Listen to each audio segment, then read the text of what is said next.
Buhari, who, of course, stood very stoutly, in matter of speaking, in terms of anti-corruption. But it's the same man who served under Buhari under Abacha, and Abacha's government till today. Nigeria is still receiving payment from Abacha loot, and Buhari was in that government.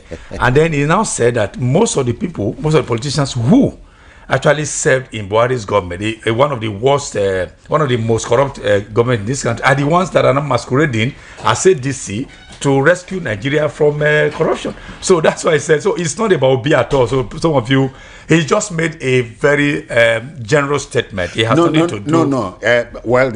Except that, Charles, the headline says Obi's running mate. Yeah, they want to. That, you see, we are all jokes. I came from the print. So it's using words. I came from the print. Now, even the Vanguard itself was also playing on the sentiment. Now, if you look at the Vanguard, what photographs are they using for that story? Obi is there, and that is there, and that is Obi's running mate. And why tying it into Obi when it has nothing to do with Obi? Well, Obi is the mainframe here. Yeah, but that make would have arrowhead. So, but that's what I'm saying. If you just consider the headline without digging into the story, then you might think that Obi's only made now beside Obi or something. You fly with it. Exactly. Okay. So please always read the stories, not the headline only. Thank you. Okay. Kogi PDP suspends Senator Ahmed Ogembe over alleged ties with ADC. Well, I don't know. I think it's most of the parties, if not all, have their status books where they talked about anti-party activities and what constitute active party activities. You can't be in one party and be dining with another. But again, I think it's only Wike that can do that, and he's been doing that, and Wike is running away with it. Now, if you also go to Ogun State, there's been this running battle between the incumbent and one of the former governors of Ogun State, OGD, they call him, Otumba Gbenga Daniel, whose house was marked for demolition. Initials, Yes. So I understand that he and some other people who are close to him in APC have been suspended for anti-party activity. So it's the season for suspension and all others. But we wait and watch and then see how it pans out. All right. Yes. Of course, at times like this, I'm reminded of the words of the so-called first Antichrist. That's you remember him now, the French general. The French general, Bonaparte?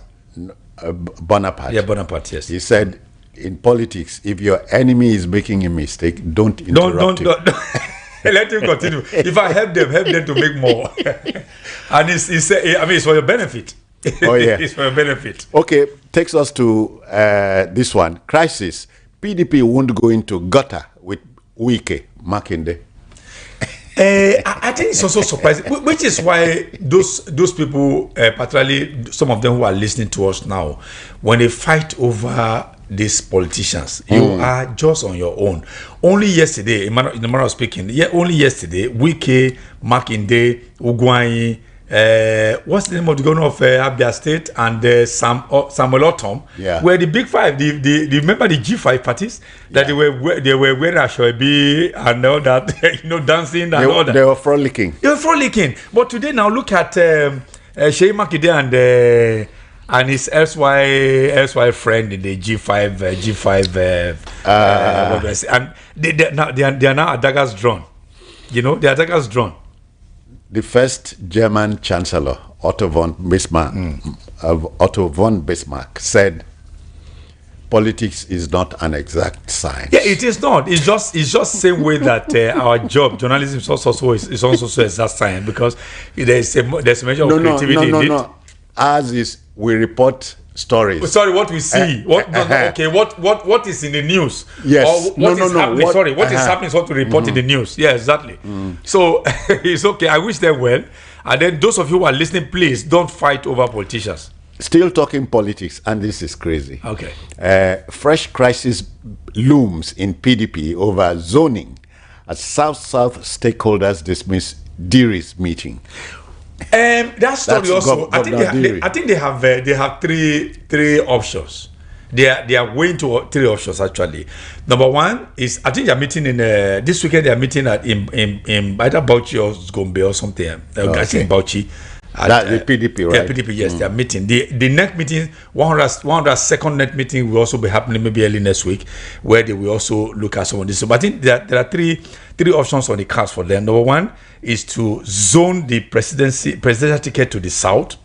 The other one is to say, okay, why don't you zone it to the north so that we can, do it as a north versus south in the equation. Then the other one, there's the third one, is for all of them to also see whether they can raise support for Tinubu's re-election bid 2027. So these are the three options on the cards for them to consider. Still talking south and all that.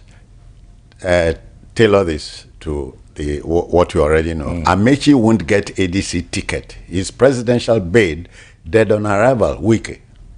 But on Wike, if you look at, I am not a fan of Wike's actually, but as a journalist, I'm supposed to be apolitical. But sometimes certain things happen that I just leave Wike. Whenever I see Wike in the news, I usually, if not the news that interests me, I flip over. But on this one, I think I should be on the same page with him. Because when you look at the indices and all the things working with within ADC, the coalition was specifically, according to some of them who are very close to it, was specifically for Atiku. So anybody who is coming there to say they want to wrest that ticket from Atiku is just joking. Because the thing was for Atiku and nothing else. That ADC coalition was for Atiku. Go there. There's nothing like they want a Kashima. There's no Kashima war in ADC. It's Atiku. So Amechi may also just be playing I don't know, but I wish them well, as I always say. Yeah, I hear this one. 2027, Atiku, Obi, Amechi will stay united without presidential ticket. ADC. No, I think you should say Amechi, Obi will remain in ADC if they don't get the ticket. I think I should prefer that, because it's almost a done deal by people who are within. The story is already in. Yes, already in. I said I would if I were the editor. Because the pendulum is already swinging Atiku's way, the way it is. I mean, I understand he's poised to massively fund that party. And now El-Rufai is the one that's now receiving the flags. I understand that he's also, because he's been outside from SDP that he wanted to anchor his aspiration. SDP declared him personal non grata, and then he came to ADC. ADC also for now is also flying a very weak kite, according to them over there. Vanguard seems to be flooding its pages with politics. But this era. Galadima accuses federal government of planning to rig 2027 elections. No, it's not only Galadima. And even there's a body also came out. I can't remember about it. They anchor it on the fact that the by-elections that happen in 12 states, when you look at even God within criminals and the way the elections were also not overturned but how they were rigged, also that if it could happen in the sub-national elections for only 12 states and for how many local governments? In Edo, for instance, 5 local governments. They 5 plus 7, that's about 12 local governments out of 18. They also went to other states. If it could happen, then what do you think will happen in 36 states, including Abuja, in 2027? So these are the rhetorical questions. But it's not only Galadima. It's on the lips of several people. Okay, let's move to the punch now. At 12 minutes past 7, that's the time. The punch leads with this one. How we breach CBT centers servers for candidates. Citizen, if you read that story, I read the story. I didn't know whether to. I didn't know how to. I had to hold by my tears. Is it the same jam that we did in those days and all that is cool? Now, if you read what they did, maybe when you did your jam. It was analog. Sophistry. It was analog. Analog system. There was no way of manipulation. If you see what they do, all these so-called CBC centers, they hire what they call mercenaries. No, they first of all hire hackers, and because they have access to the IPs, that's the internet protocols of someone. Then they now give them. They hack into that. Then the students who are paid will go into the examination halls. They will actually log into their dashboard to write the exam. Then somebody will be outside. Invigilation is no, it's ongoing. No, it's ongoing. Then people will be outside who have hacked into, who have also logged into their own their dashboard. So when their mercenaries outside start answering the question, then they will log them, because it's not 2 people per dashboard. So they log the student out. Students are taught not to talk. They give them about 25 minutes. After 25, knowing that they must have answered the questions over there outside, those who are the hackers or the mercenaries, they do not tell you, sorry, I have just been logged out. By the time they log in, all they need to do, the questions have been answered. They just click submit, and they submit, and the thing goes. The crime is high tech. Charles, permit me to drop this one here. The age of creativity is gone. It's gone, and that's why I'm afraid of even this AI. I use AI a lot. So you know why I drop that is when I consider, as I always say, when I consider that late Professor Chinua Achebe wrote that monster book, Things Fall Apart, at the age of 28. How 28, 28. Yes. And at that time, in the analog era, super analog era, it depended on the school library. Exactly, it was handwriting. It was writing with hand before they used this typewriter. He was using ribbon to type the thing before they now go to lithography, go to film. Did you use ribbon?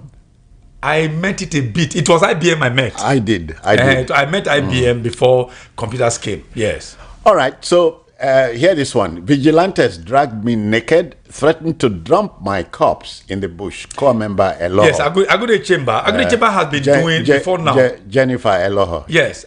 Before now, Agune Chamber has been doing quite well, according to friends that I have in Anambra State.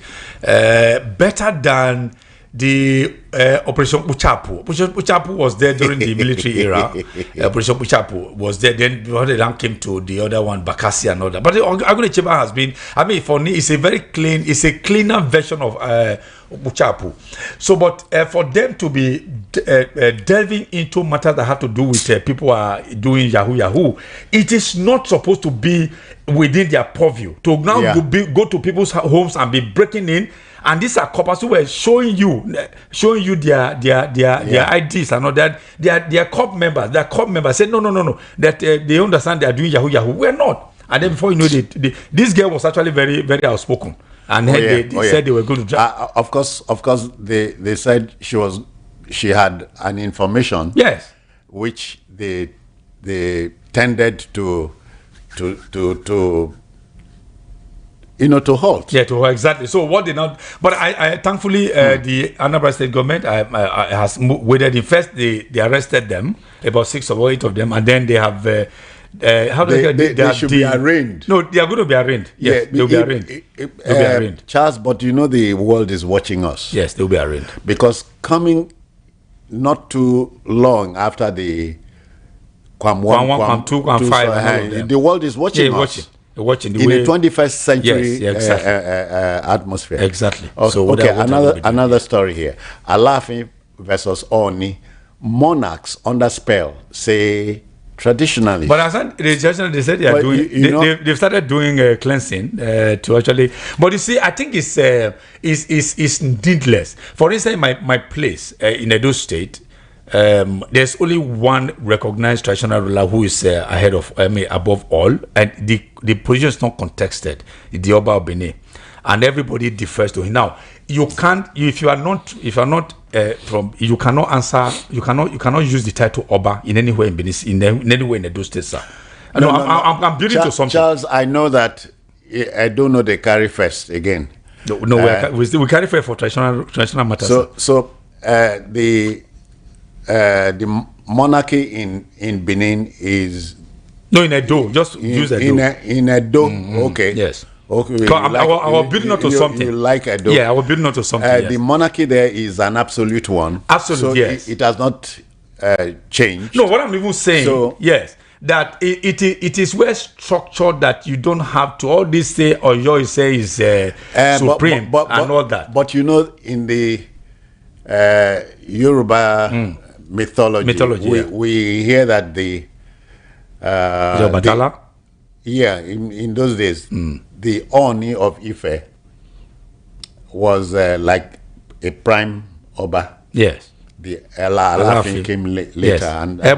But I think at the center of this is just nomenclature, the use of words. For instance, what the Alafin said is that has irked him is that the Oba, the Oni has no right to give any title that has to do with Yoruba land, as it's not the absolute monarch of the Yoruba land. But the Oni, what they said, the title he gave was not Yoruba. He said he gave the title Okolomo Odua.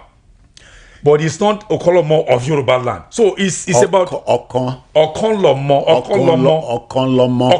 Odua, not Okonlomo of Yoruba land. Okonlomo of Okonlomo Odua. Odua is native to the Yoruba country. But nomenclature is not of Yoruba land. It's Odua. Let's make it a lot easier for the listener. No, but we are communicators, sir. And the use of word, matters to you, matters to me.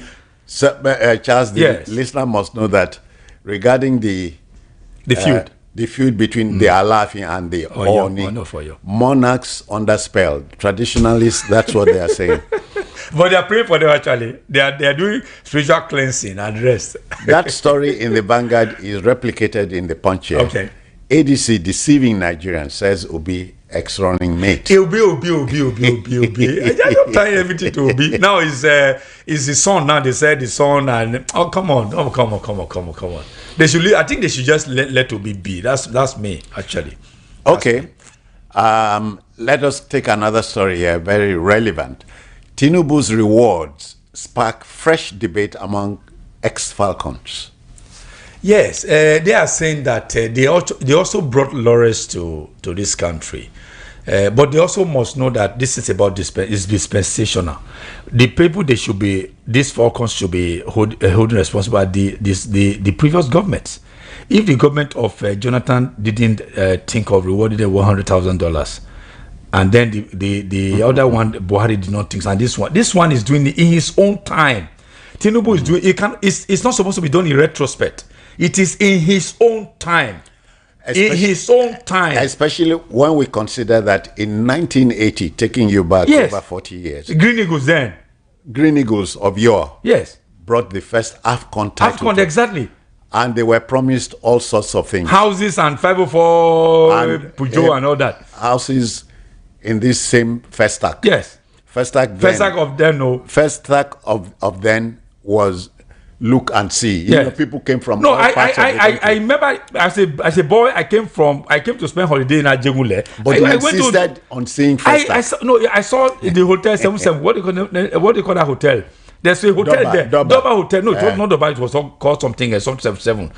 I think it was called another name. I saw there. I said, and I wrote a story about it in my visit to Lagos in my essay. Comprehension back home at that time in Bende.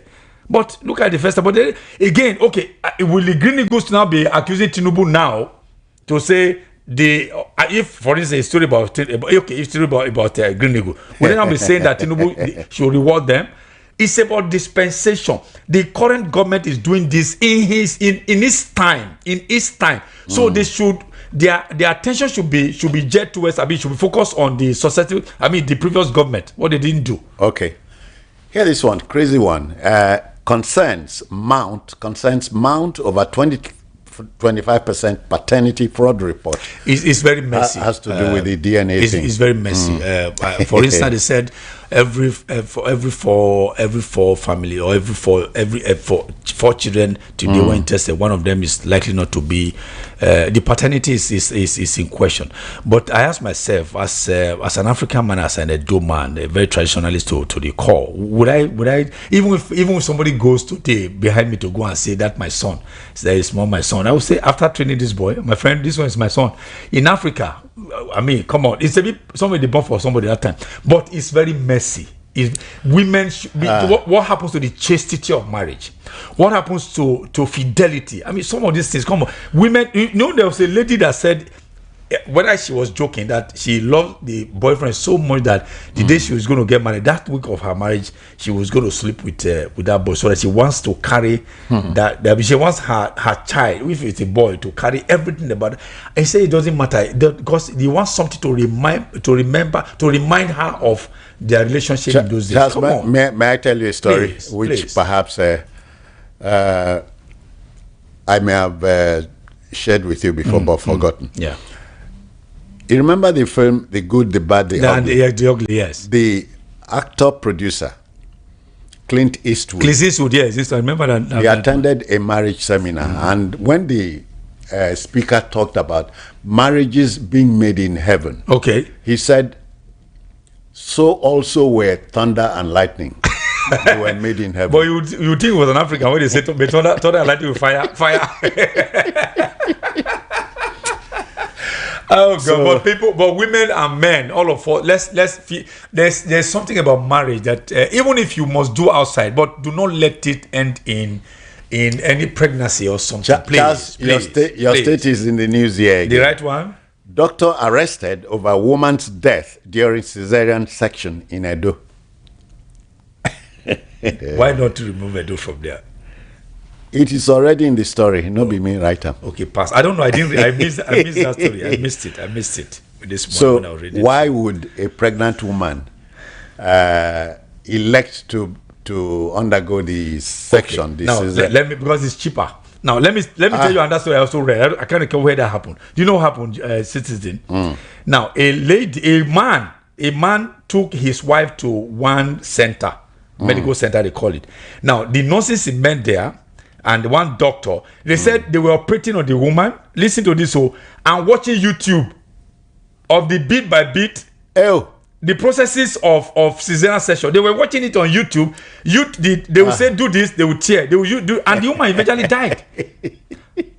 So what could be worse than that? People were watching operation. Now enemy. On YouTube. No be enemy because They were watching YouTube, just like somebody could do cookery on YouTube. Okay, add Sydney. It's time to add Iru. Do this one. That's what they were doing. Just gone 25 minutes past 7. We're taking on newspaper headliners.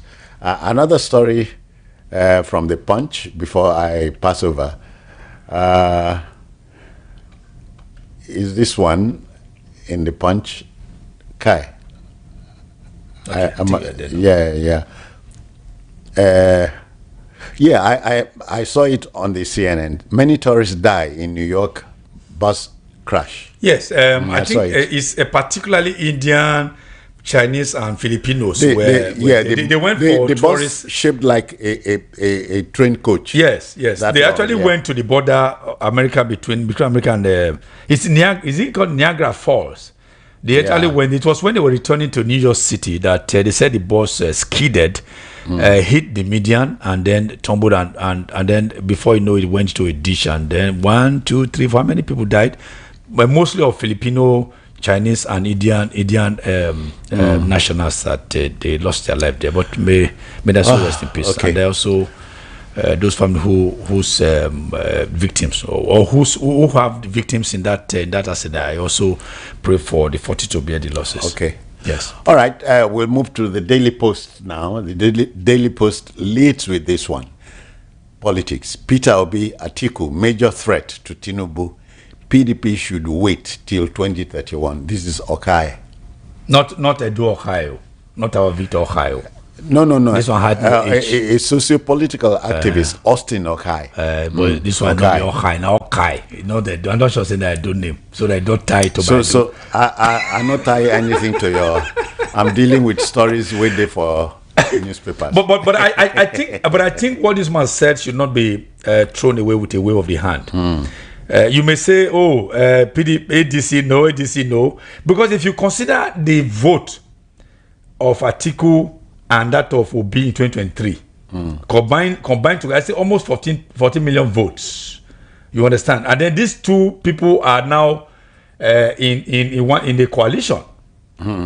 Except if Obi has not lost the goodwill he enjoyed though, from obedience and all of that. If you consider that, then I think their Charles, vote, except that except that in politics, 2 plus 2 is It's 22. Yes, 22, not 4. Yes, but if That's my trouble. the only thing is, I think somebody also said, I can't remember who I can get that to, that he said that Obi has actually lost a lot of ground, particularly for the support he enjoyed, that iconic and organic support he enjoyed in 2023. But now that he was not able to rein in. Harvest, not only really harvest the goodwill and then use them appropriately. Yes. All right, still talking politics. Interpol rejects EFCC's wanted notice on Atiku's son-in-law, calls it political move. I also missed that in the story. But did you see the one they said that Canada were calling? That was we treated last week. Yeah, that's right. I missed this one. I didn't read this one this morning. So all right.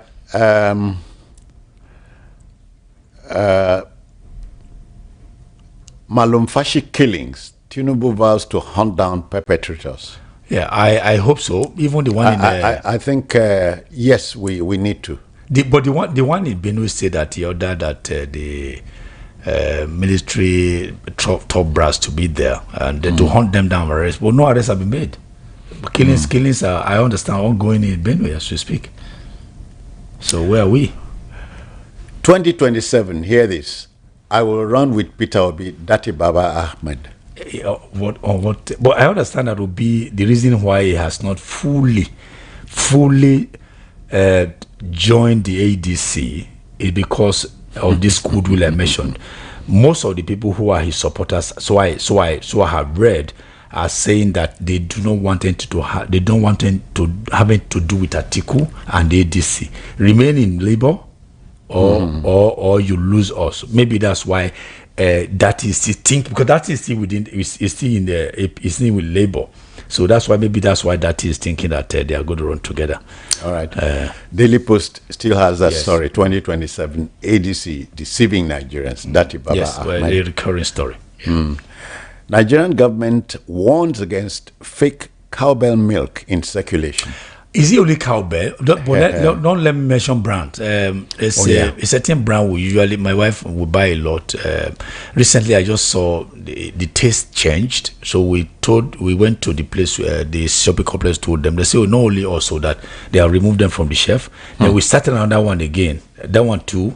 We also had a problem with it recently, and then where I first noticed something was that when you put them together, not in sachet, this liquid milk. They are in all this small paper, so they are perforated that you can tear it easily. This time, perforation, there's no perforation at all. So I said, but is it possible? And then there's only one. In my phone I have a barcode and QR scanner. Then there was even one biscuit that I even scanned. I scanned the biscuit. The number was fake. The number of that barcode was fake. So how do we reconcile faking products in addition to what's already on the floor? Let me tell people what to watch out for. The brands that are selling well. Let me use Nigerian parlance, that are where they move market. The brands where they move market, those ones are the ones that they usually fake more. So please watch out for that. I am telling you my personal experience this past 2-3 weeks. All right, some good news here.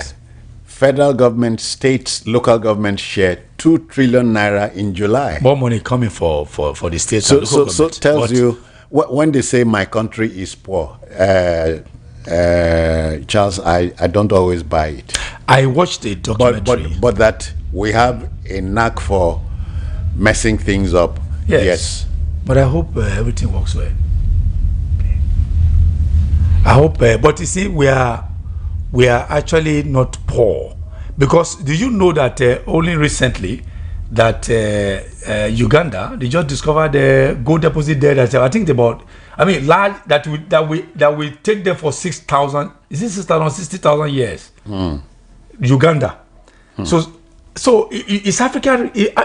Talking about Africa and Nigeria, are we really? We're not poor, but our poverty is in leadership. But do you know that the richest spot on the world map is in Africa? Yes. DRC. That's Congo. exactly. It's But that's the the poor. That's one of the poorest. So Leopoldville or something. Remember? Congo Leopoldville, exactly. Not Brazzaville. No, not Brazzaville. You know, takes me to the Bible. You are a pastor, I remember. They say, I think Jesus said, they will take from those who not get and add to those who get. Yes. So the rich will be richer. Yeah. Well, The reason is that it is happening here. yes, I mean it's happening here because, for instance, if you Here in Africa, let's use Dangote for instance. Dangote is an entrepreneur. Is producing what the household need. Now Dangote will produce something, sell to the poor. The poor do not have to produce, they are consuming. So the producers are the ones that are making money from the consumers.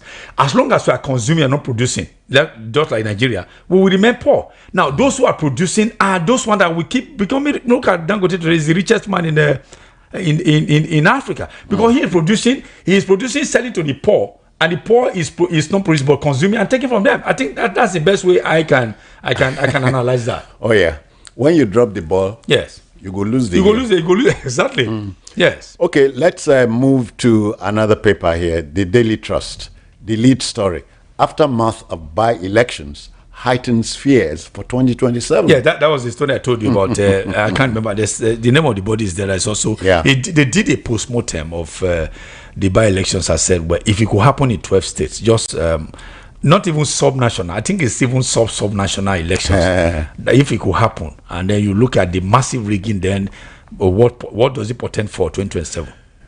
What we just said about taking from the poor and giving the rich. Yes. Local production. Rice mills collapsing. Aha. But what are we doing? We're not producing it. We are importing and consuming. Do you know there was a time during Babangida era that they said when we stopped the importation of rice. What's the name of this country in the Asia Tiger? I think it's Singapore. When Singapore the producer is it Singapore rice? Which part? Thailand. Okay. Thailand. It's Thailand. Thailand. They said Thailand actually came here, cap in hand, begging. No. Was it Thailand? Oh, okay. It's Thailand. Thailand, yeah. That the heaps of rice over there nowhere because Nigeria was the consumption nation. Oh yeah. You understand? So is it when you continually consume, then you are bound to be poor if you are not looking for what to produce. Let's leave it at that. The EFCC is explaining why it declared Atiku's son-in-law wanted. Okay, but I think I'm going to read that story later. Yes, I do that's not for have the any. listener. Yes. Okay, we move now to the nation. The lead, stories in the nation. Osun 2026. APC chieftain vows to deliver 100,000 votes. I love politicians. You know, when they do that, then they raise awareness. They are dealers in hope. Yes. No. They what they also do, they make statement, very sweeping statement to say, oh, this one so because as he's doing that, he's also positioning himself for the center to recognize. There's a man in Osun that the man can deliver 100. What can we do for him for his structure? Then monies will begin to be. I mean, resources to be pumped into his enclave. The man was speaking. They make mouth a lot, and this man, but not himself. Some of them, they even cannot win their only polling booths. Okay, let's inject a bit of sports news. Peter Rufai goes home in blaze of glory. Tributes. Blaze of glory. But I also learned there was a downer. That I learned yesterday that they couldn't get the money to bury him, and they were seeking. As a matter of fact, former Eagle defender Taribo West. Yeah, he said he would never let his children, any of his children play football. Come back. Or you play football? Touch Nigeria. Come back exactly. Yes, I mean it was so disheartening. Somebody who won laurels and also brought glory to Nigeria is going home. That even the country forsook him. You know, it's so bad. Okay, Southwest PDP to propose presidential micro-zoning to NEC. Yes, part of what I said. Part of what they have three shopping lists, or 3 items in their shopping list actually. That's one of them. Either to zone it to the south to share southern votes, then get block vote from the north, or zone it to the north, get block votes for the north, and share it. So a lot of permutations that politicians are always giving you. All right. Senator Wadada resigns SDP membership to join APC. I think Wadada was from is Senate Committee Chairman on Public Accounts. No, I think it's from APC now, right? Or was from PDP. He joined ADC. Now ADC. Come on. No, has resigned his membership of the Social Democratic Party. Oh, SDP. Okay, yeah. I was know that there's a AP. Yeah, somewhere. AP. Yeah, there's a P somewhere. I can't remember there's AP or PDP. Yes. Okay. We wish him well. I wish him well, actually. Okay. Adeleke's defection drama set stone for 2026 poll. But they said Body George was, granted an interview recently on a radio program in Lagos, where he said he warned him that if he defects to APC, the APC may play a fast one on him. What the APC will do is that because right now there are powerful people there who are in APC. As you speak, so what they might do is that they will now say, okay, let's do primaries, and he's not likely to win it. If he fails the primary, then he's out of the question. So he said, when the man look and say, how do they say Oto Rabi? Ododo Reneo, say me Shebemo. They said the man now said no, he will remain where he is. Okay, former self-styled evil genius Maradona, IBB. Is 84 years old. Yes, I think early this week. Jonathan went there. So many people went there. Who is who? Yeah, went there to felicitate. Yes, felicitate him. Okay, The Guardian is next. Quickly, the lead story: Petan honors SNEPCO MD with Award of Excellence. I don't know what Petan is. And Petan is Petroleum Technology Association. I know SNEPCO of Nigeria. Okay, congratulations to him. So, well, that's a plus. Yeah. Insecurity: police create 2 area commands, upgrades 5 stations in Benue. Oh, okay. Yeah, I think it's about time. It's about time they did that. Yeah. They actually need that over there, truly. You know, the police's angle to security in this country is something I want to I want to applaud here. You know, you remember, takes me back to when famed Lagos State Police spokesman Alozie Ogunbaja, when he said before the Babalakin tribunal, he said one way to discourage coups is to empower the police. I think it was removed afterwards. He had, but I wouldn't know if it's tied to his statement actually. I know it was removed. I don't know, but he was transferred to across the country. Yeah, first of all, they took him out of the system from Lagos to cross river to Maiduguri up north, and then he became irrelevant. Nigeria. So Nigeria, you could say, happened to him. There's a story from your state that I've not seen it. Which one is this? Your governor back home in Akwa Ibom. He's saying that there's no PA of his that earns less than 1 million naira in a month. Are you going to court? No, I should go there to be a PA. That's what I'm saying. Okay. Yeah, rather than go to court. All right. CDS didn't call on citizens to bear arms. Defense headquarters is clarifying. Yeah, I think his statement is also very ambiguous. What was taken out of context? Well, ambiguous actually. That's why we say some of us who are into communication always was not so clear. Yes, when you took that people defend themselves or something. Reportage sometimes can be tricky. Yeah, again, those who are in the dailies, you can't blame them. When you send the story, and then the reporter also is also the reporters. How do you do the story? That's why in most cases when I receive FT today, when I receive either news release or news statement, press statement, I will only quote. I will have to rewrite that story rewrite it in the way we are taught to report story. But they just give you a news release, pam, you just paste it like that and all that. You know? Well, I can extract quotes from that release or statement, but not to publish as given to me. yeah. All right. Last paper here, Tribune. If political office holders jack up their pay, workers, pensioners will demand living wages. Southwest and UP I agree. spokesman. But I even think they said our president is sending 1.5 million naira. Then Wike and his other guys, A little less than a million. naira. I said Wike nobody is talking about the perquisite. No, somebody, I think it's a former minister, I can't remember what minister, he said that if, number one, that the timing is wrong. Number two, that no minister waits for any alert at the end of the month to receive any allowance or no. Because the perks of office. They did there. He said, imagine Tinubu waiting at the end of this July, August to say, he never collects salary. Where am 1.5?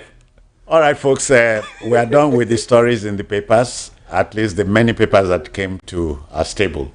So time to hand over the microphone to you, the listener. Which story or stories caught your fancy? How would you want to react to them?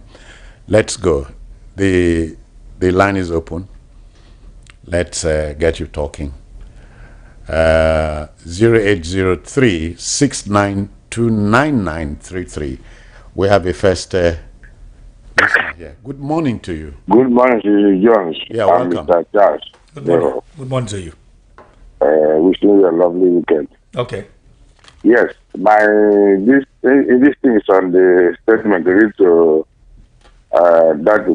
Daki Baba Ahmed. Which one did you say? The statement from that. Okay, Daki Ahmed. Daki Ahmed, Okay. yes. Go ahead. Like, I like what Charles was saying, because some of these things, I think some of our press guys will do apologies to people.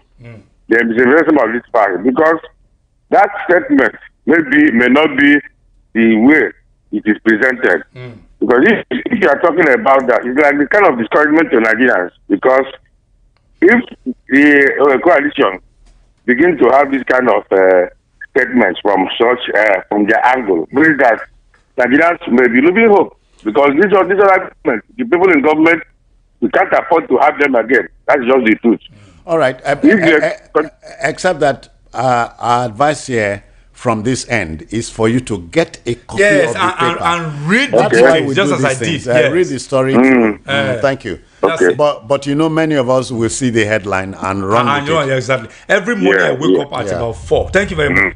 I wake up at about 4 and we read major, so that I will be informed. That's it. All right, let's get you talking. Good morning. Welcome. Good morning. Yes, sir.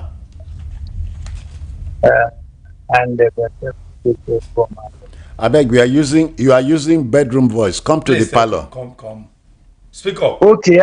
Okay, and from Facebook, from Ayoko. Okay. Oh, welcome. Good morning, people that in studio. Good morning, people that in studio. We don't hear you. Good morning, sir. You were Good morning, sir. Go on. But I say Nigeria should not be deceived by 1 million or 1.5 million salary. I don't believe. For instance, okay, assume it's hold on. Before you go there, nobody talked about the president's salary. I only mentioned it in passing. It is not in the news. Please react to the news we share. I only with mentioned you. it in passing, please. I beg. Please. Okay. Appreciate. Yeah. All right, thank you. I think sometimes sentiments always run high. Stick to the stories we shared, the one you thought you heard. Yeah. Hello, good morning to you. Welcome. Good morning, citizen. Yeah, welcome, sir. Charles, Professor. Good morning, Charles. Okay, my name is Professor. My name is Thank you. Go on. I listened to Tati Baba Ahmed interview on channel yesterday. The way press put it this morning was not exactly what he said. They twisted everything. He never said he's going to run with Obi. Then who asked him question, is Obi still a member of the Labour Party? He said yes, but with the coalition. Then when I asked, are you going to run? He said, yes, he will run. And again, with Obi or without Obi, he said he doesn't know for now. Until that time. Thank you. All right. Yeah. You see why it's always good to a lot of things happening. Honestly, don't be deceived. Don't be deceived. Don't be confused. The stories are there. We will share headlines. I only make statements, one or two, then for you to go get the deal, the gist of the story. Hello. Good morning to you. Good morning, Citizen Jones. Welcome. And Charles. Good morning. Yeah, my name is Peter Usifo. I'm calling from Abaronje in Ekotum. Go on. The brouhaha between the Alafin and the Oni shouldn't have arisen in the first place. Actually, this is a matter of superiority complex, and in future, this type of brouhaha should stop. In fact, they should have gone through their different governors, that is Oyo State and Osun State respectively, so that they would have settled it instead of washing their dirty linens in public. And as for what Wike said about Rotimi Amechi, that he cannot get a ticket under ADC, I think that is very clear. It's true. We are not even talking of Peter Obi or Atiku. Talk less of Wike talk less of Rotimi Amechi to get that ticket. And even if he gets a ticket, he get on arrival. In fact, they are still back in After Rock come 2027. Thank you. 60 seconds out. Thank you very much. Yeah. Okay, dear listener, the line is free now. Are you reacting to a story or stories we shared? Let's go there. Hello, good morning. Hello, good morning. I greet you, sir. Yeah, am I calling the DOP station? Yeah, you are on now. Okay, this is Mr. Jude calling from the Bay State. Yeah. Okay, I want to react on the senator that defected to APC. Go ahead. So, and before now, Nigerians were clamoring for constitutional reform or constitutional amendment, and it was granted. But to my understanding now, I have never seen any of the senators or whatsoever that obey what is in that amended constitution. Now we are clamoring for electoral reform again. Are they still going to adhere to that? I think it was a part of some of the amended this thing, that any senator that is elected to any party or any office holder will forfeit his mandate. And up to today. Thank you. Up to today, I have never seen that. Yeah, 60 seconds are up. Thank you. Yeah, there's room for 1-2 more calls, and then we pack it all in. Hello, good morning to you. A very good morning to you, Citizen John, and a very good morning to Princess in the hall. Good morning, Osha. Yeah. Osha Lele, Osha Lumbe, wow. My name is Prince Wyatt. I was calling you from this morning. Now, Thank God. the former vice president of Labour Party, he wanted to contest. Vice presidential candidate. Candidate. Yes. Vice candidate. Now, this is Nigeria is free. Atiku is free. Obi is free. If one of come to the table, let one of them emerge to challenge Mr. President. We need a better candidate that we decide who is better among them. But for now, I'm just urging Mr. President, fulfill your promise to Nigeria. 24/7 electricity, mechanized farming. That's what you need now. Nigeria say we are hungry, but when you go back to the land, there's a lot of vital land that can go what you can read. So this is my advice on Mr. President. I only protest for 4 years. The next 2027 belongs to God Almighty. Thank you. To you, my people. Yeah. 60 seconds are up. Yeah. All right. There's room for one more call. Hello. Good morning to you. Good morning, Citizen. Yes, sir. Okay, Charles, I agree to. Let me know. Yeah, I think I remember. Yeah, go ahead. I think this running mate, I think it's open his mouth too much. By the time ADC gives, assuming they give Peter Obi the Ticket. ticket, and Obi picks him eventually, how will you confront the people that are there now that he's saying that they are deceiving Nigerians? So I think he should calm down with his this thing. And then the man that is saying that Amechi will not be given what concerns him with ADC? I think he should concentrate in what he's doing, destroying PDP. Should not talk about another party, please. Bye-bye. Thank you.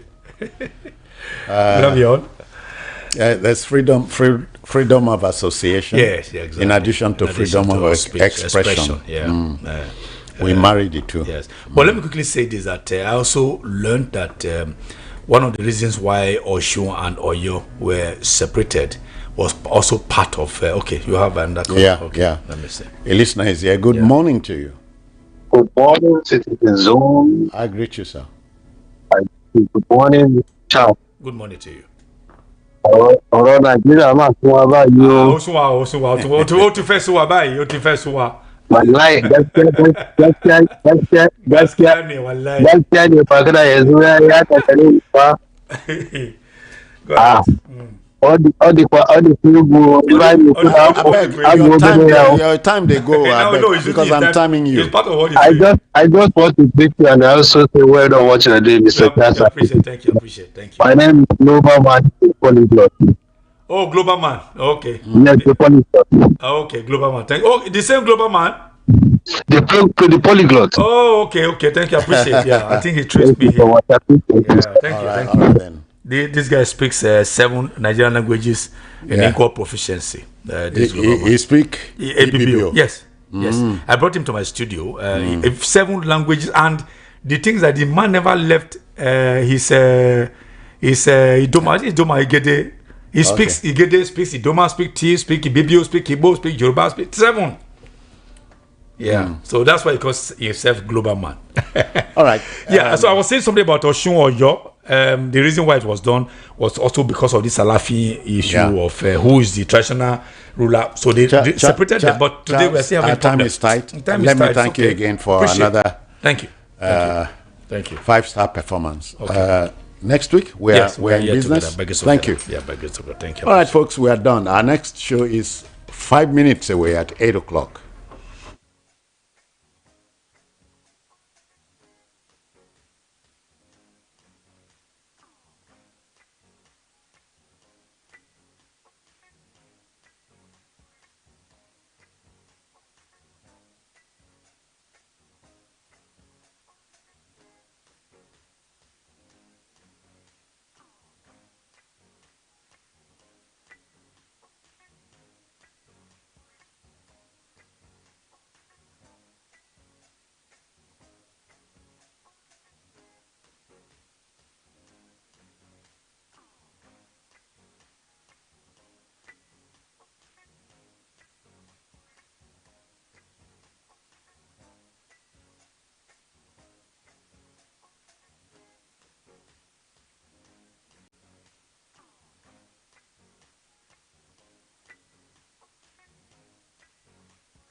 To know about themselves, about this disease that is women, black women. Educate.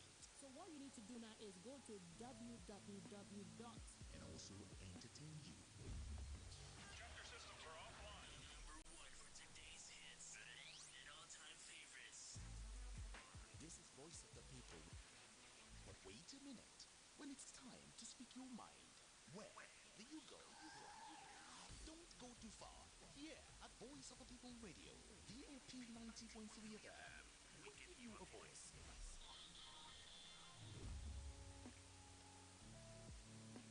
A radio station is supposed to inform. Simply that people are getting to know about themselves, about this disease that is women, black women. Educate. So what you need to do now is go to www. And also entertain you. Chapter systems are offline. Number 1 for today's hits and all-time favorites. This is Voice of the People. But wait a minute. when it's time to speak your mind. Where do you go? Don't go too far. Here at Voice of the People Radio, DOP 90.3 FM, we give you a voice. It's about that time for this conversation. We want to know what the public has to say. Your voice, my voice. Our voices must be heard. Problem here are too as far as I'm concerned, it's not helping the society because the way things are going now, everything has gone up. For current news and daily updates, trends and vibes, vital information and more, tune in daily to the best radio station. VOP, Voice of the People, 90.3 FM, Lagos. Now, you have a voice. Speak. A radio station is supposed to inform, Something that people are getting to know about themselves, about their physique, that is women, black women. educate, So what you need to do now is go to www. and also entertain you. Number one for today's hits and all-time favorites. This is Voice of the People. But wait a minute. When it's time to speak your mind, where do you go? Don't go too far. Here at Voice of the People Radio, DOP 90.3 FM, we give you a voice.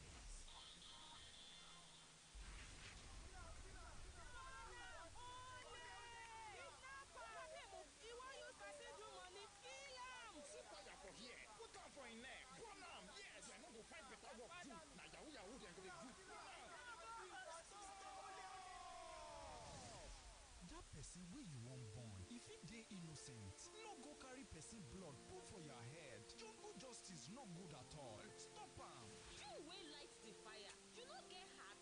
Say no to jungle justice. You we follow for the crowd they look where then they born person. You no stop them. If they do you like film, abi? Your hands self no clean. You fit enter the gate. Stop the lynching. Stop jungle justice. Under the criminal law for Lagos State, person will start jungle justice. Those will support them and those will just don't look, all of them fit rot for jail. My name na Benjamin Hundeyin, Lagos State Police talk person. Stop jungle justice.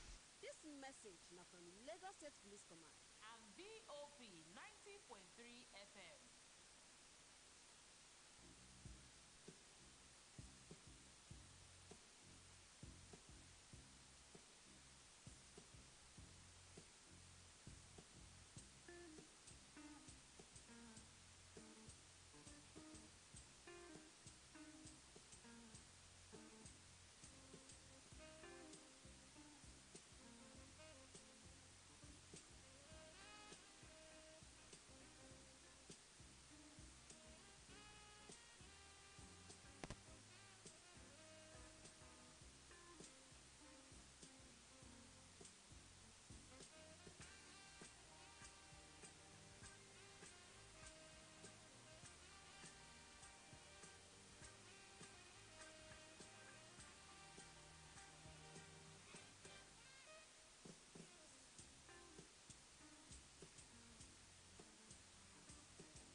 All right, folks, good morning one more time. It's time to take on a second offering for today. It is Citizen Jones this morning. And what we do is simple. We interrogate issues that get thrown up by my country, your country, and we give context to that issue. The big idea is to make you understand the A to Z, as they say, of this story. And this morning, we're looking at the female corps member dehumanized by Anambra security operatives at Oba. Police say probe stalled because victim has failed to appear. And my guest this morning is the one, the only barrister Fred Nzako, a proud son of Anambra State. Hello, Fred. Good morning to you. Thank you, Brother John. Yeah. Good morning. Okay, then. Let's go through the little prologue I have here. On August 19 this year, a female corps member, Jennifer Elobo, was assaulted by members of the Anambra vigilante group, Agune Chamber. In a viral video, the hapless lady was stripped to her pants by the group, said to be on the hunt for internet fraudsters. The story is that gun-toting men stormed the corpers lodge at Oba, where no less than 6 corps members were having a meeting. The Anambra state government is evidently scandalized by this ignominious act of the operatives. 8 of them have been dismissed, but is this enough? Again, are we not appalled by individuals who, without scruples, post pictures or footage, however insensitive, when an initial intervention would have been enough? Police in Anambra are worried that the victim, Jennifer, is not coming forward, but is the viral video not enough? Shall we have a conversation, please? Brother Fred, thank you for your time, for sparing your time. Thank you. Okay, so how do we open, how do you open your intervention here? Yes, it is that thing that happened at Oba in Anambra State was very unacceptable, very disheartening, and very abhorrent. Yeah. There was no explanation to that because the men were not only overzealous, they were not only stupid equally, they were not only reckless, but they were demonic. Yeah. Because they went beyond their mandate. They were set up. Agune Chamber was an operation set up to tackle kidnapping and armed robbery and all manner of heinous vices in the society. Generally speaking, and not, insecurity. Generally speaking, and not aimed at attacking seemingly innocent people, especially those who are there to serve our land. If they claim they were going after fraudsters, what would the EFCC be doing? It is not their mandate, neither is it in their purview to go after fraudsters. The so-called Yahoo boys or girls, that was not in the job description of Agune Chamber. So that is where the overzealousness and their callous stupidity came in. So they went outside their mandate, outside their job description, and outside the establishment law that brought them in place. And that is where the government never tolerated or accepted or even was being kind to their plight when it was eventually, the news eventually broke out. Unfortunately, this thing happened around July 23rd or 24th, but it didn't come to the fore, and people didn't know about it. Yeah, I guess that until the incident that happened at the airport happened, where the lady was dragged around and they spilled her bosom. Yeah, and eventually, at the end of the day, instead of successfully tarnishing the lady's image, they threw up the lady's social profile. That the lady became a hotcake among the male folk.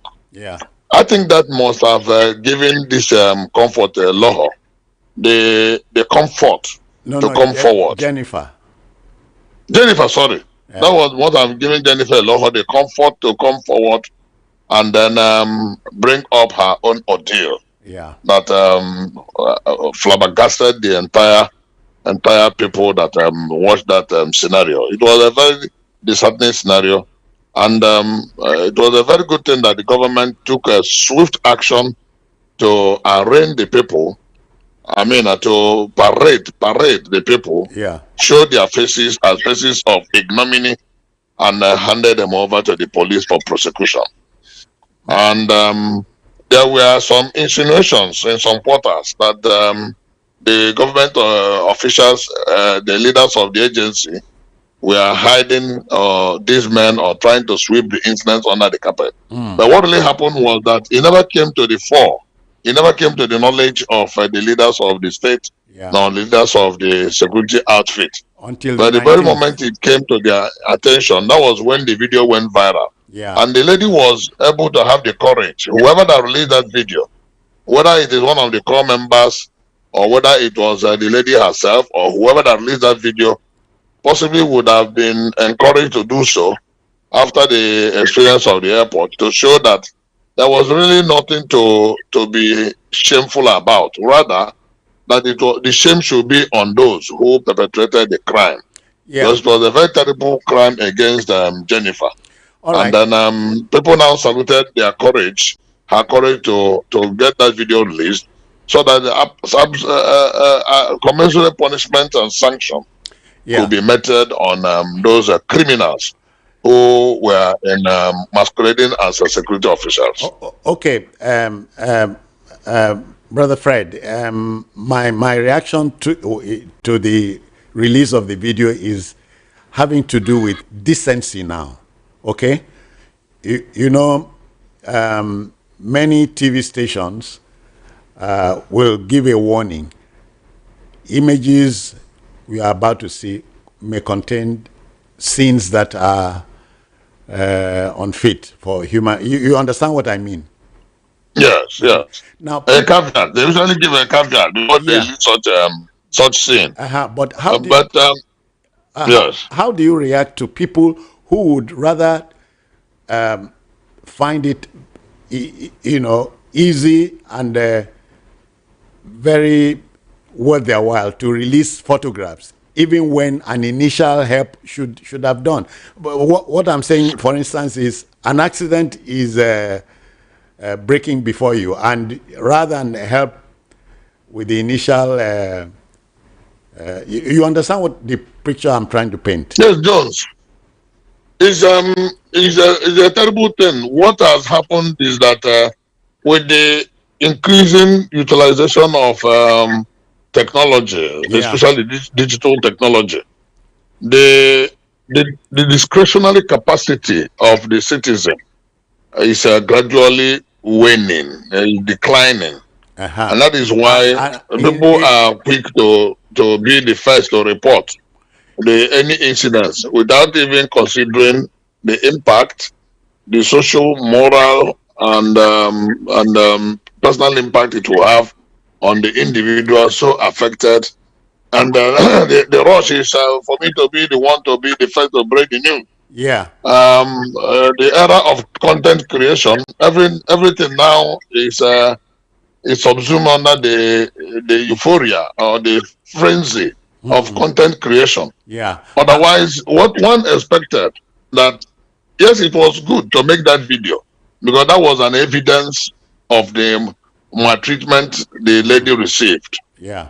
But what was expected was that they should take that video straight to security agencies of the police or straight to the appropriate office of government, maybe the head, the general manager or the MD of Operation Agone Chamber, whoever that was. Yeah. Eventually, Dr. Ken Emakai, who heads that agency, I'm sure that if he had gotten that video earlier, he would have taken actions and the video wouldn't go viral.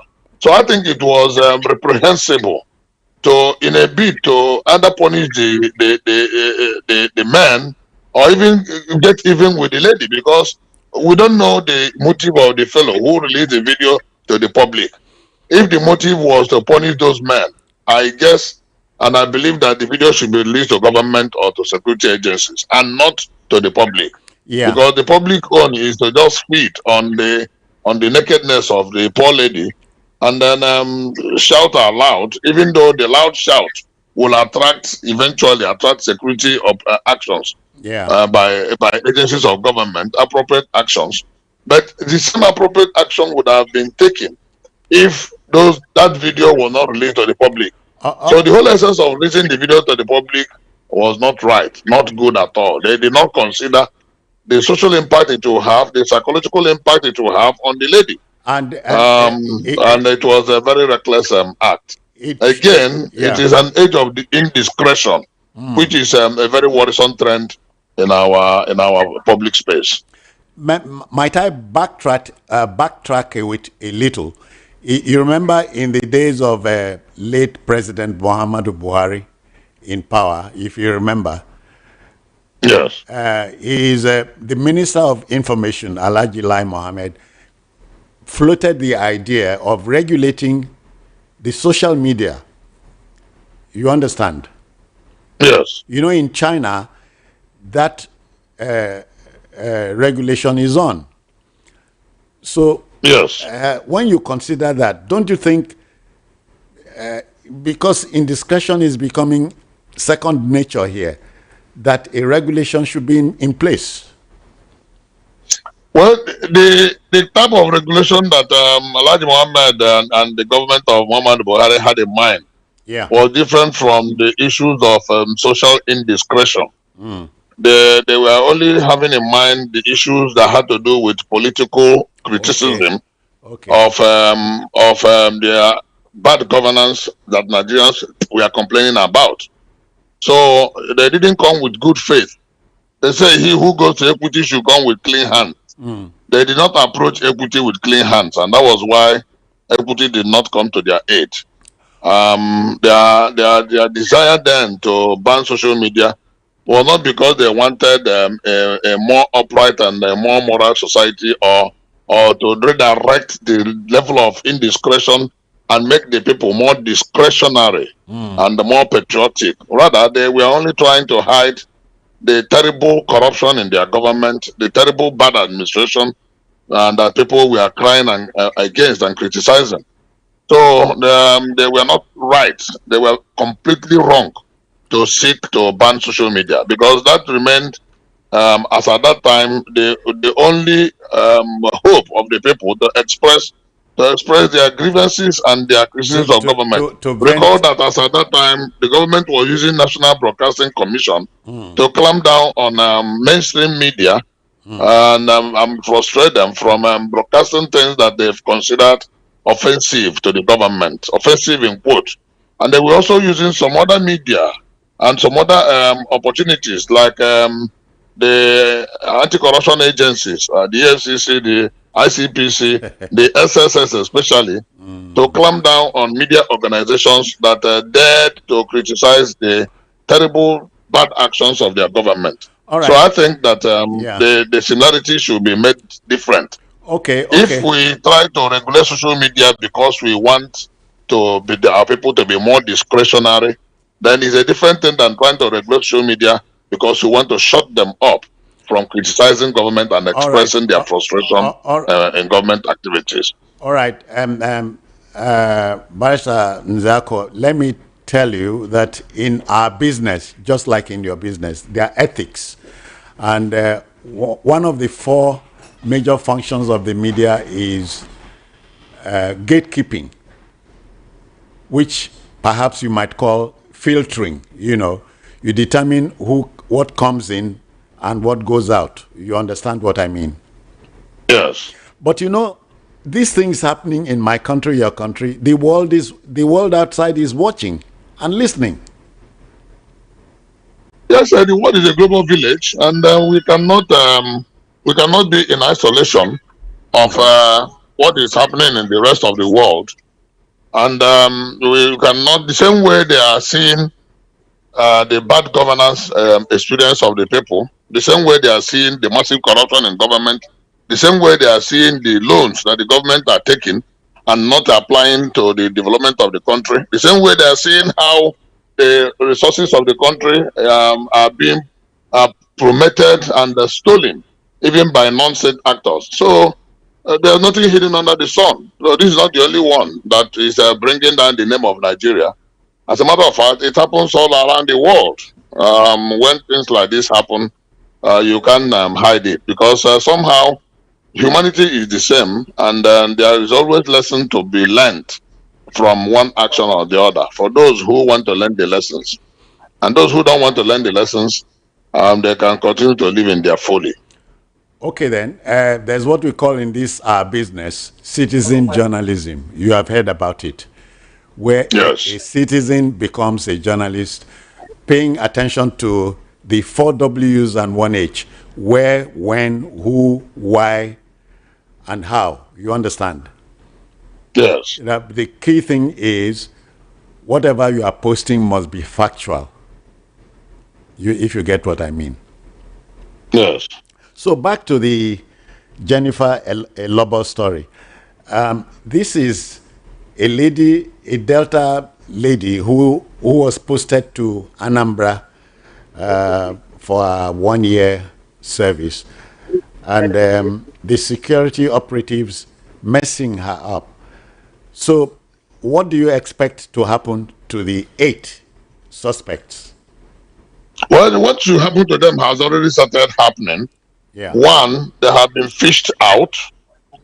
2, they have been paraded, so their faces are now shown to the public. They come from communities, they come from environment where people know them, and people will now say, "Oh, these are the hopeless men who went to malign and maltreat an innocent lady." And then even after the whole episode has died down, that stigma will remain with them for life because they will be seen as brute animals who don't mean well for decent society. And the 4, they will be prosecuted. Already they have been handed over to the police. Yeah. So as we speak, they are in detention, and there is no issue of bail for them. They will even when they apply for bail, before they can get themselves wriggle out of that detention, the bail condition will likely be stringent because the courts will not take lightly to take it easy with them because of their terrible actions against that innocent lady. Yeah. So it is most likely that they will be prosecuted. But the information we are getting that the lady and her family are not coming forth is not good to hear because when they shy away from taking serious action against such animals, the society cannot benefit from the sanity that we want. Because sanity of the society comes by punishing wrong actions, so that at least they will serve as deterrent Yeah. to others who may think that it is easy to wield whatever little authority that they have. This is a case of giving a couple of people a little authority and then overblow it and use and misuse it. So you can now see that abuse of authority and misuse of the little power given to individuals is not only with the big men, it's also with small men, because in the rung of societal ladder, these men cannot claim to be big men. Yes, they are security operatives, but they are lower in rank. Yeah. In the rung of policies and security issues in the state. So they need to be punished so that everybody will take a cue from that and know that there will be consequences for every action, especially wrong actions. So they cannot go free. But I want to encourage the family to come forward and then support the process of prosecution. Yeah, at least to give reprieve to the dehumanized lady. Absolutely, and under the doctrine of master-servant relationship or agent-principal relationship, Okay. Anambra State government has the responsibility to compensate that lady for the terrible actions of the agents of the state. Because in as much as the government will deny those men, the government can only deny to the extent that they did not send them to go and mess up. They send them to serve the people and not to dehumanize anybody. And that is the only connection. But then the fact that they send them at all means that the government should take responsibility. That's Which government has taken. And then taking it further, the lady should be compensated. And I heard the governor say that everything that needed to be done to rehabilitate the lady and possibly extend some level of recompense and restitution has been done. And then if that has taken place, then one can say the government has done well in this regard. Okay. Fred, I want to give the microphone to the listener. He must be a part of it. Dear listener, if you feel up to lending the weight of your voice to the talking point, do so now. The line is free. Remember, female corps member dehumanized by Anambra security operatives at Oba. Police say probe stalled as a victim fails to appear. Do you have any perspective on this development? Let's go there. The line is free now. Of course, you know the number.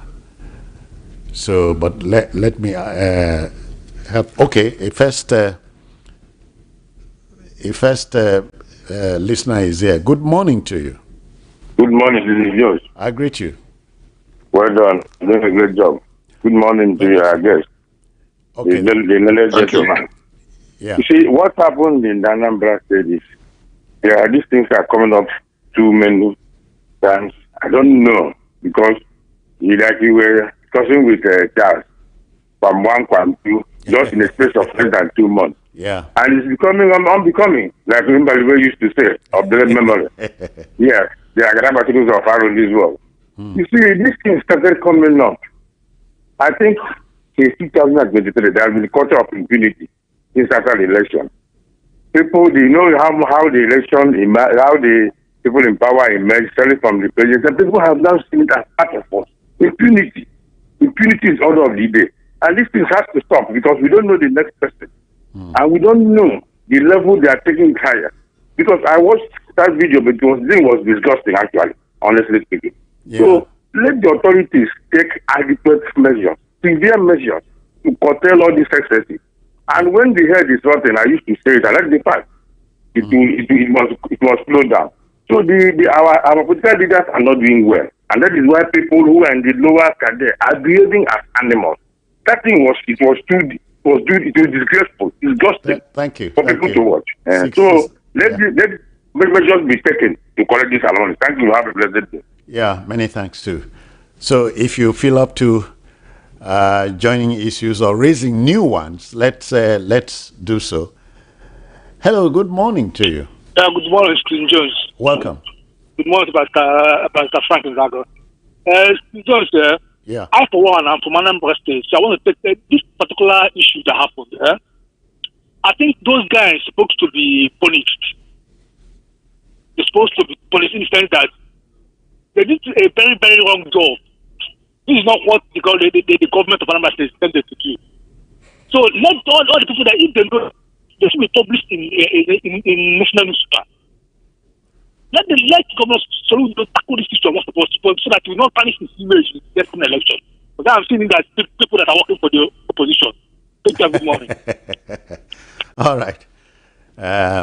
Barrister Nzako, it's not beyond us to read politics into it, right? I do not think politics can be read into it, but I, to some extent, want to give a thought to the position of the first caller who said that there is this tendency towards impunity in the land. Yeah. Because the leaders are not only encouraging impunity, they are acting with impunity. And what it now means is that people no longer consider the consequences of their actions, because this idea of anyhowness of Nigeria has gone above a reasonable proportion, beyond measure. In that wise, you may want to also give it a thought that there is need for moral sanctity to be restored to Nigerian polity, both at governmental level and at the citizenship level. Yeah. So that we can continue to grow a country that will be a nation of humanity and not a nation of bestiality. All right. Barrister Nzako, sociologically speaking, this is not us. I mean, indecency had never been away with us, or has it? It has not been, but it is creeping in because of there are many factors. One is influences. internationalization of Nigerian socio-cultural environment. Yeah. If you look at it sociologically, you can see that Nigeria is trying to learn very fast from the advanced world in terms of so many immoralities, nudity, insensitivity, the lack of care, excessive selfishness, and the rest. Those things don't resonate with our traditional and cultural nature. But excessive internationalization of our sociocultural environment is now bringing all those things to the fore. Technology is meant to be utilized for human development and not to be utilized to debase our and undermine our morality. Yeah. But in our environment, even though we should be ashamed that we are lagging behind in technological productivity and in innovation, but our consumption of technology is now going to fuel the and heighten immorality in our land. It should worry every scholar and every right-thinking citizen that the way and manner we consume technology is not advancing the cause of our national development or growth. Rather, is tearing our moral fabric into pieces. Yeah. Okay. And that is exactly what you are saying. You recall you mentioned the issue of somebody stumbles onto an accident scene. Yeah. Instead of putting hands to rescue those victims, that's it. The person is more interested in taking snapshots and posting on social media. That is not us. That is not us at all. It is an abuse of deployment of technology towards solving human problems. All right. Fred, I have another listener here. Hello, good morning to you. Hello, good morning, Citizen Jones and your guest, Barrister Fred Izako. My name is Peter Usifo. I'm calling from Abaranja in Ikoton. Okay, then. What happened to this lady that the youth copper is very unfortunate. In fact, the stigma of her nudity being exposed publicly through the social media will never leave her until probably she goes to meet her creator. What I'm trying to say is that she, in fact, she will be too much discouraged and then feel bad in serving her fatherland. And then, in fact, by extension, she may not even want, any of her own children to, do this youth service. It's very unfortunate. I, for one, I believe in community policing through the vigilante group. I like the vigilante group and community policing. I don't actually support this state policing because of the numerous advantages. Thank you. Thank you, Sifo. So 60 seconds are up. Yeah. All right. Thank you very much. Yeah. Fred, now you realize the last caller has taken us to the issue of state policing and all that. So the debate is interminable. Well, it is expected that the debate will be indeterminable, but the need for state policing is not debatable. We can debate for the sake of academic exercise, but when we talk about the obvious need and the realities and the requirements and the demand of having state policing structure is not debatable. Whether anybody likes it or not, Nigeria is in dire need for official police structure, because in every state we have quasi or pseudo police. So why not formalize their existence? Why not structurally put them in proper perspective so that they will answer police and then operate like police? I mean, you can't be talking about vigilante. You can't be talking about all manner of nomenclature all around the country when you can very easily call them state police and then they operate as police. That way they will receive more structured training. They will receive more structured command and control arrangement, and they will even receive more structured interaction and the peer review mechanism among other policing organizations all around the world. So I think we are just living in denial. The issue of state police does not in any way disturb or hurt the system. Rather, it may hurt one or two political tendencies and interests. And anybody who is, you see, talking against the state police is only being political. All If right. you want to look at security and protection of lives and the property of the people, you cannot but support state policing arrangement. Okay, dear listener, let's go there. I have another listener here, Mr. Nzako, so we take him. Hello, good morning to you. Hello, good morning. Yeah, welcome. What happened to that lady is a sign of arrogancy, misuse of powers in our country. When somebody gets a little opportunity, you want to use it for everything, and that is not how it's supposed to be. You will not be there forever. Concerning state police, state police is very good, but we have to overhaul our character and our agencies, especially the head ones. If you want to get a good result, you have to start the better way. State police is okay. Let them organize it well and let them be disciplined in our courts. You can sentence people, they cannot go for the sentence. You have never seen any big man that has been in prison. It's too bad. We have problems. It's arrogancy, and we pray God will remove it from our brain. Thank you. But except that it is not necessarily state policing we are discussing. You understand? Okay. Barrister Nzako, the man, yes, said yes to state policing, but state policing is not the thrust of the discussion. The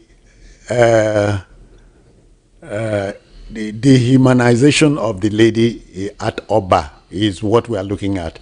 And Yes, citizen. I'm going back to redirecting back to the crux of our discourse. Yeah. You mentioned something about the challenge of the lady and the family not coming forward to press for prosecution. Yeah. But you also asked the rhetorical question whether the video was not enough to ground conviction of those criminals. I use the word criminal against them because if one commits a crime, the person is automatically a criminal. So the fact remains that in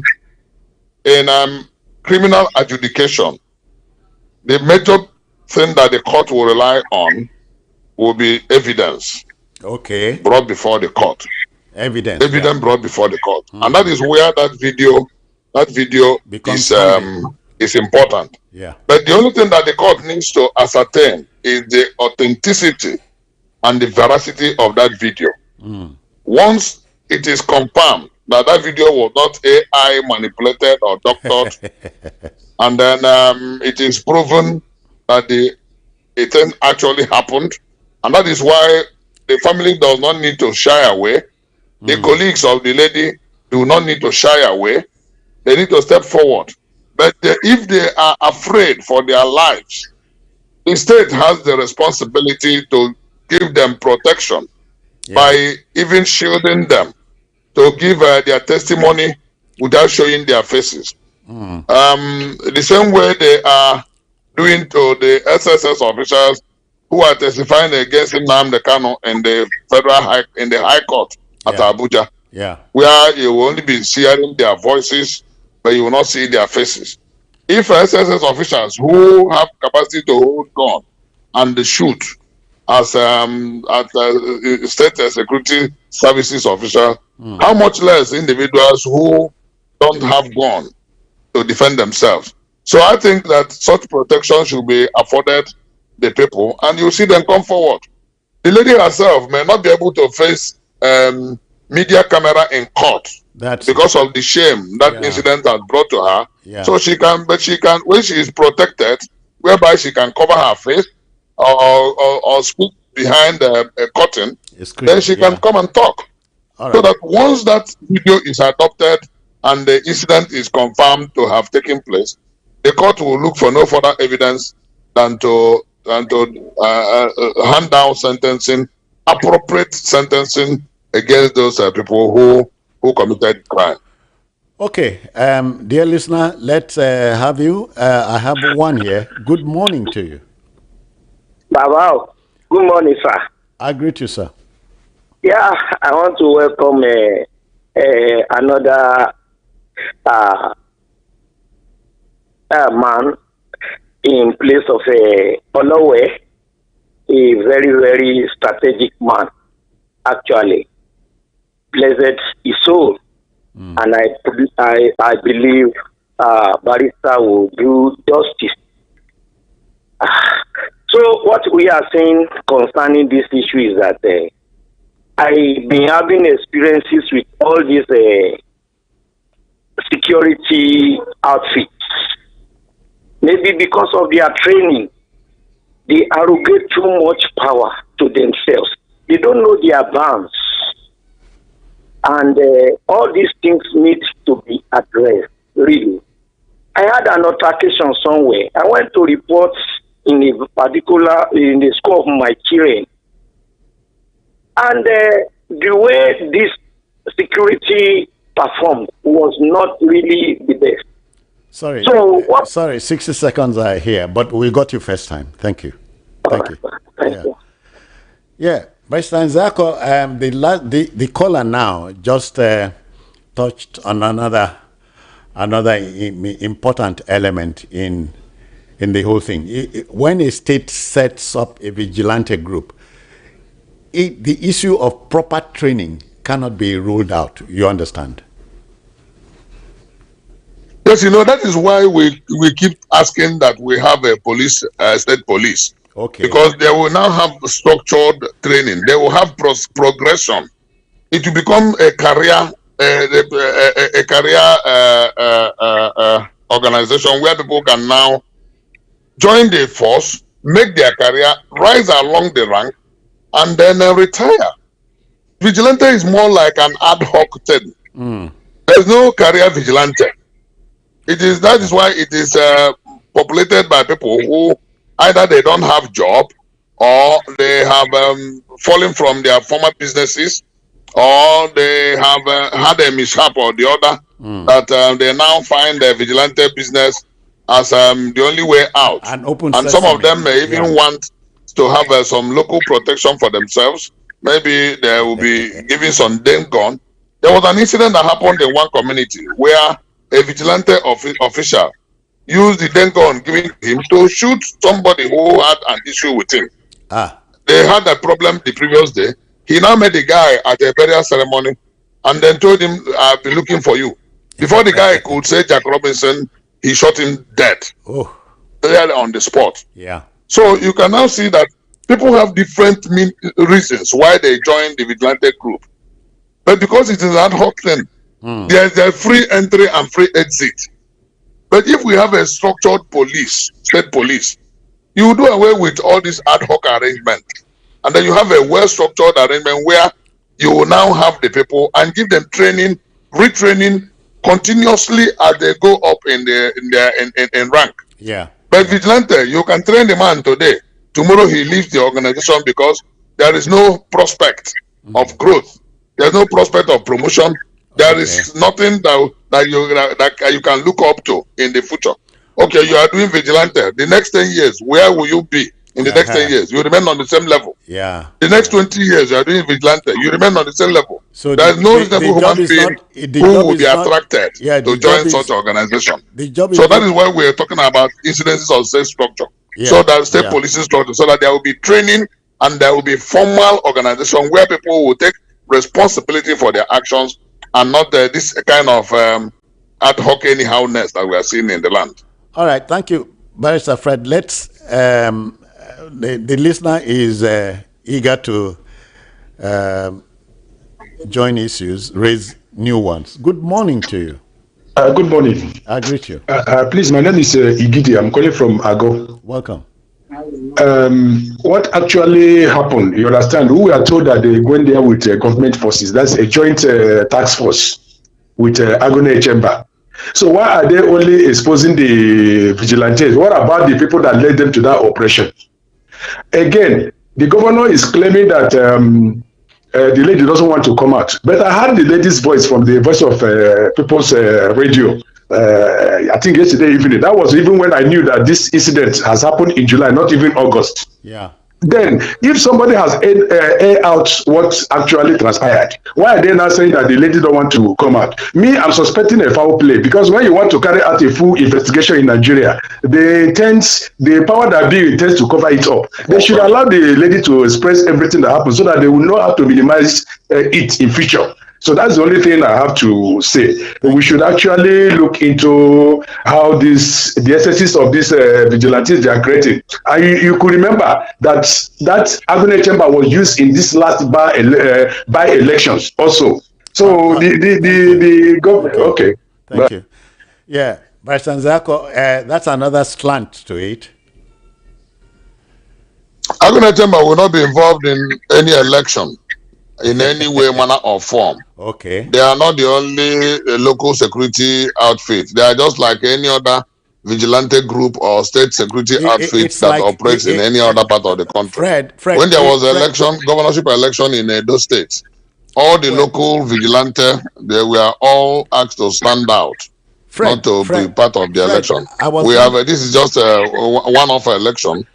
We have enough policemen, we have enough men of customs, immigration, civil defense, and the rest of them to be deployed. So the local security outfit, none will be involved in this election coming up in November. So there's nothing to fear in that regard. All right. Barrister Nzako, Agone Chamber is akin to the Amoteku. Don't you think? Yes, it's just that. It is true. It's just that Amoteku has a regional spread in the zonal geographical spread in the whole of Southwest, maybe except Lagos. The Agone Chamber is strictly established for Anambra State. The Bago concept that wanted to take the pattern of Amoteku did not progress. It did not flourish, though it is still there, but it didn't gain traction. And that is why every other state decided to have their own personalized local security outfits. Anambra established their own, called it Agone Chamber. There's also the other type called Udogachi. Those are two operations that are supposed to work in tandem with the police. The essential business would be to gather intelligence and pass over to police for actions, and then only to take action at emergency situations, and not to take over from the police because they are not trained policemen, so they can never take over from trained police organization. Thank you very kindly. I'll take another listener here. Good morning to you. Good morning, sir. I greet you. Welcome. Yeah, good morning to Barrister. My name is Chike. I'm calling from Abapa. Okay, then. Yes.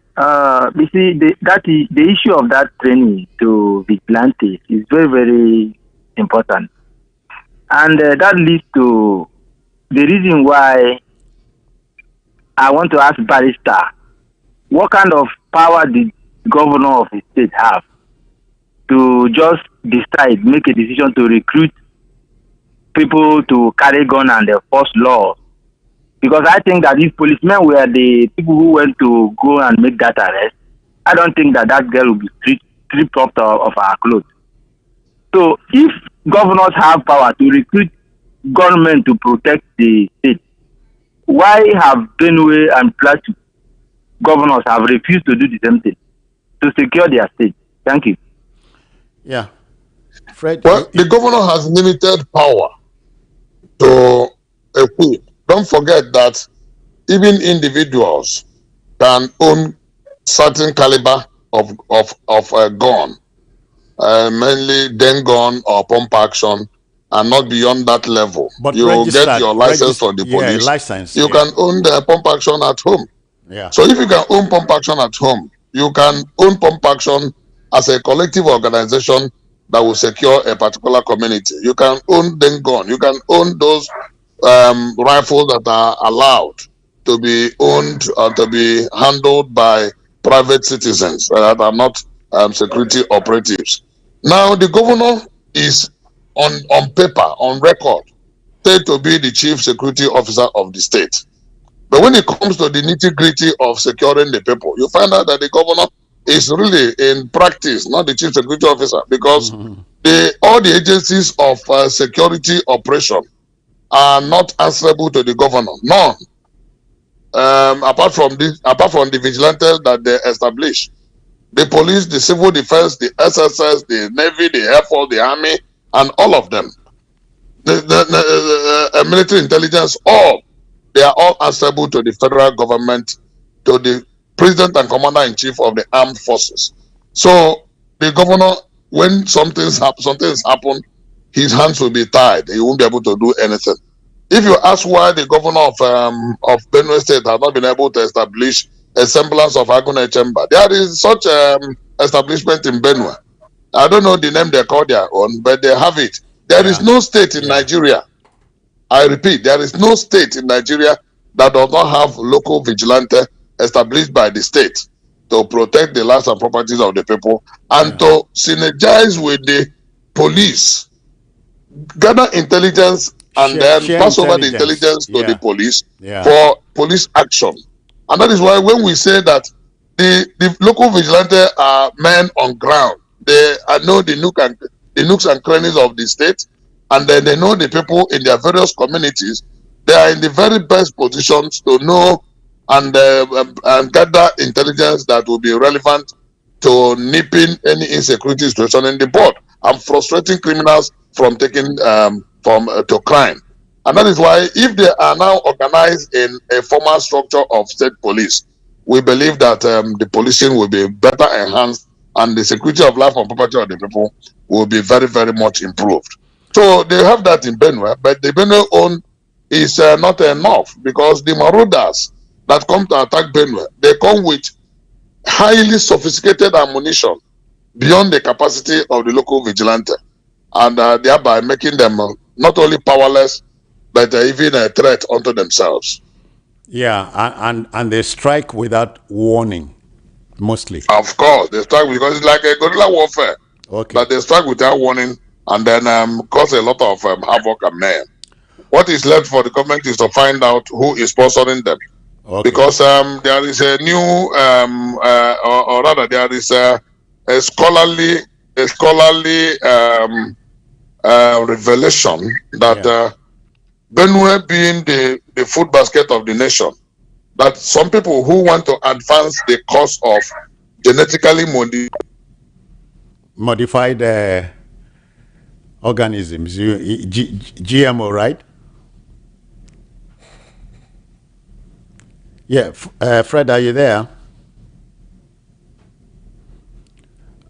There's a little glitch here. Dear listener, if you feel up to joining us on this issue, let's go there. Bryce Sanzako, are you back now?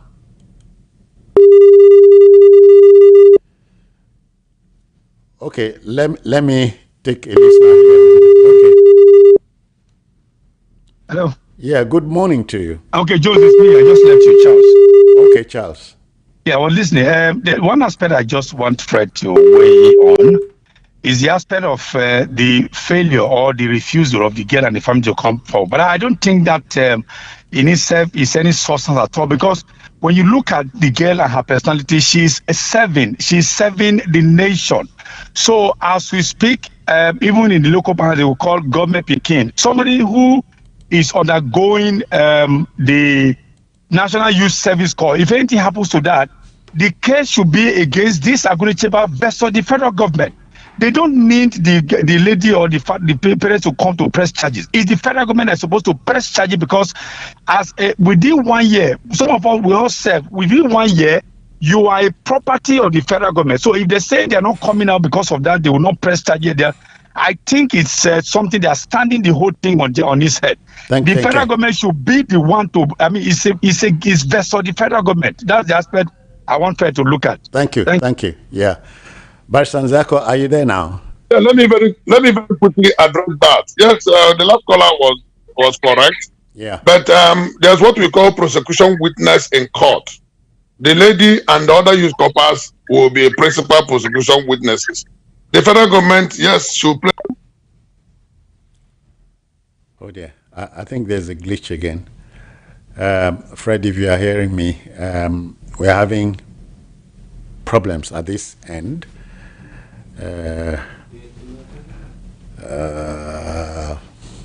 Okay, we'll keep it going. Fred was addressing the issue raised by Charles Ideho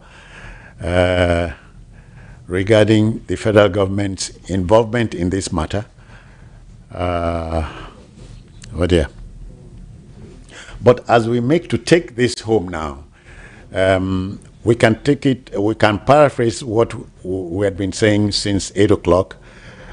The show of shame recorded at Oba in Anambra State some weeks ago, but which came to the fore on August 19th, involving a youth corper, Jennifer Elobo, was avoidable in the first place. And of course, as Fred and I agreed, the whole world is watching us. And coming immediately after the Quam 1 and some cynics will say Quam 2 episodes, it's too close to call. And that is not us. Sociologically, we are not a people who would go out of line and make to dehumanize a fellow human being. All right, folks, I want to thank you for listening. Our business is simply to reach out to you. We are done. There's another session of Citizen Jones this morning on Saturday next week. On behalf of Thank God Kelechi, who is the studio engineer here, I am Citizen Jones Hussein saying have a happy Saturday and bless you.